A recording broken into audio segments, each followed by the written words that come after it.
Sa bawat luha, bawat ngiti, tayo sa Hello la Team Novla Club. Je vous présente toutes mes excuses pour le silence, car j'avais un petit souci technique. Maintenant je suis de retour, et comme je vous l'avais promis, on fera 2 épisodes par jour.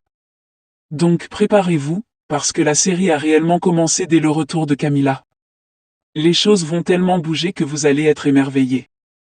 Bienvenue dans l'épisode 17 de votre série préférée du moment, La mariée tueuse. S'il vous plaît, abonnez-vous pour agrandir la chaîne, commentez, et surtout, partagez à quelqu'un qui n'est pas encore dans la Novla Club Family. C'est parti. L'épisode 17 commence avec Camilla. Donc, faisons un saut en arrière dans sa vie passée. Celle-ci avait accepté de travailler avec Fabio pour leur boss.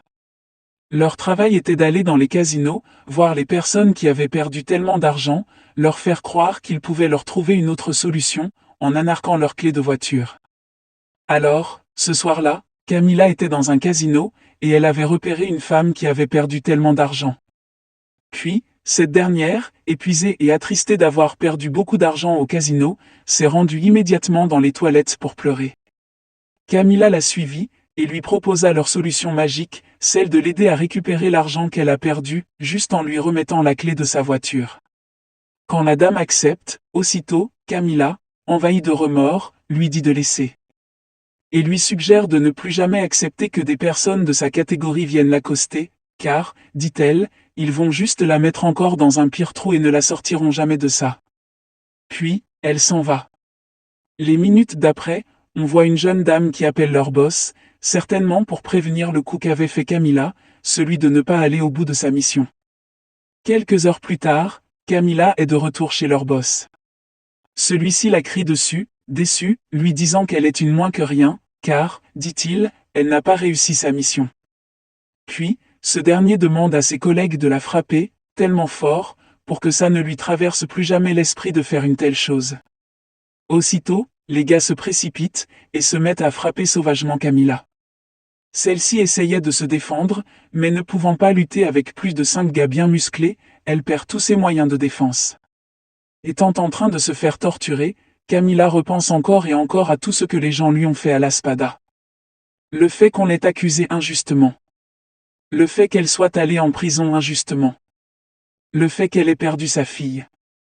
Et justement, le fait qu'elle se soit faite trahir par le témoignage de son fiancé, Vito. Elle repense à tout ça. C'est ce qui lui donne un peu de force, pour résister aux coups violents que lui donnaient ses gars. Après quelques minutes, Fabio, qui n'était pas sur les lieux, arrive.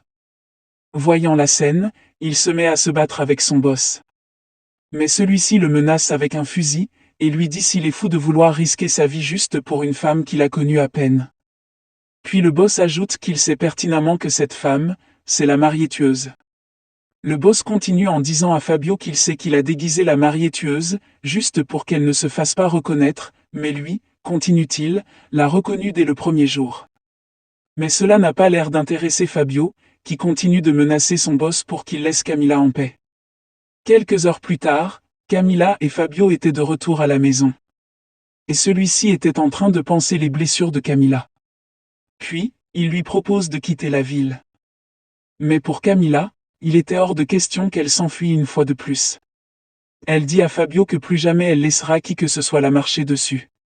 Continuant en disant qu'elle ne sera plus jamais la victime de quiconque. Car plus forte elle le sera, ajoute-t-elle. Ce discours intrigue tellement Fabio qu'il reste sans mots. Car il trouve ça à la fois courageux et audacieux. Le lendemain, Fabio et Camilla se retrouvent dans une forêt.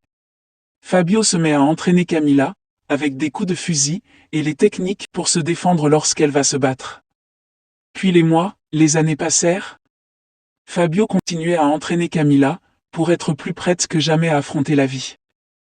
Camilla, pendant ces mois et ces années, réussit à gagner la confiance de leur boss, car elle fait le travail comme il l'a demandé. Et même, par son intelligence et sa capacité à le tromper, elle réussit à voler tout l'argent du boss en complicité avec Fabio. Car les deux transfèrent tout l'argent dans leur compte personnel à tous les deux.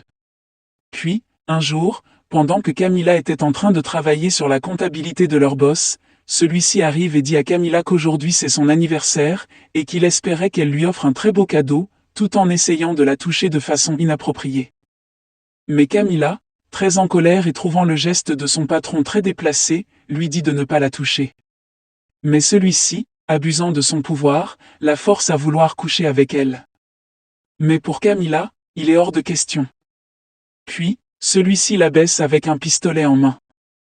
Mais aussi intelligente et futée qu'elle soit, Camilla sort également le fusil de son sac, le pointant à son boss, lui disant de ne pas tirer. Car, dit-elle, plus jamais elle ne laissera qui que ce soit la toucher et abuser de son corps. Et par la suite, Camilla en profite pour lui dire qu'elle a volé tout son argent et l'a transféré dans son compte. Celui-ci, très en colère après la nouvelle qu'il venait d'apprendre, se presse pour vouloir tirer sur Camilla. Mais malheureusement pour lui, celle-ci tire en premier. Et il meurt sur le champ. Quelques mois plus tard, Camilla devient une véritable boss lady, qui dirige une entreprise. Et cette dernière a changé son nom de Camilla en Alba Almega. Maintenant, revenons dans le présent, car Camilla était en train de raconter toutes ces scènes à Emma. Puis elle lui dit, très en colère, que depuis tout ce temps, elle s'est cachée pour chercher qui était le véritable meurtrier de Javier de la Cuesta. Elle continue, toujours très en colère, à dire à Emma qu'elle a enfin trouvé qui avait le tatouage sur sa poitrine. Et confirme à Emma que c'était un membre de sa famille. Alors, avec sa complicité, elles vont découvrir qui est la véritable personne qui porte ce tatouage. De l'autre côté, Marichou était devant le portrait de Camilla.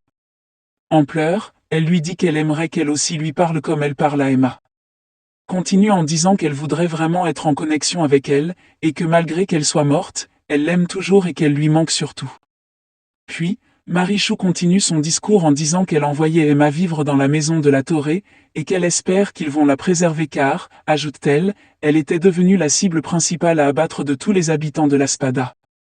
Toujours en pleurs, Marichou dit à Camilla qu'elle espère que c'était la bonne décision, et qu'elle espère tout de même que Garda va protéger Emma, car, continue-t-elle, cette dernière veut se rattraper au travers d'Emma de toutes les souffrances qu'elle lui a fait endurer. Pendant ce temps, la discussion entre Emma et Camilla continuait.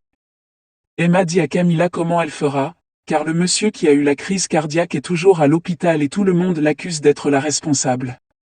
Mais cela énerve plus que tout Camilla, qui voit à quel point Emma est affaiblie par cette histoire, et lui dit, dans un ton très ferme, qu'elle n'a pas intérêt à se laisser faiblir par ce genre de situation, car des situations similaires, elle va les rencontrer encore et encore. Elle continue en disant que ce genre de choses ne doivent pas venir gâcher leur plan, car, dit-elle, elle doit gagner la confiance et la considération des membres de la famille de la Torre, pour découvrir qui est derrière le tatouage de la personne qui a tué Javier de la Cuesta et a voulu lui faire porter le chapeau. Camilla continue sa conversation en disant à Emma qu'elle sait qu'elle est comme elle, c'est pour ça que depuis le début elle lui a fait confiance. Alors, continue-t-elle, elle ne devra faire confiance à personne d'autre qu'à elle-même, car aucun d'entre eux n'est digne de confiance. Et si elle doit mener leur combat à bout, il faudra qu'elle soit forte et résistante. Emma lui dit qu'elle a compris, et qu'elle sait que tout ce qu'elle est, c'est grâce à elle, Camilla. C'est pourquoi, plus que jamais, elle va mener à bout ce combat avec elle, et elle va découvrir qui porte ce tatouage, et pourquoi il a tué Javier de la Cuesta, et lui a fait porter le chapeau de la meurtrière. Alors, Camilla suggère à Emma de rentrer déjà chez la famille de la Torre, car, dit-elle, il pourrait se mettre à la chercher. Et elle la met en garde de ne pas la décevoir. C'est ainsi que l'épisode 17 se termine. Et vous, selon vous, qui dans la famille porte réellement ce tatouage? Je veux lire vos théories en commentaire. Na walang hanggan sa bawat eksena ng ating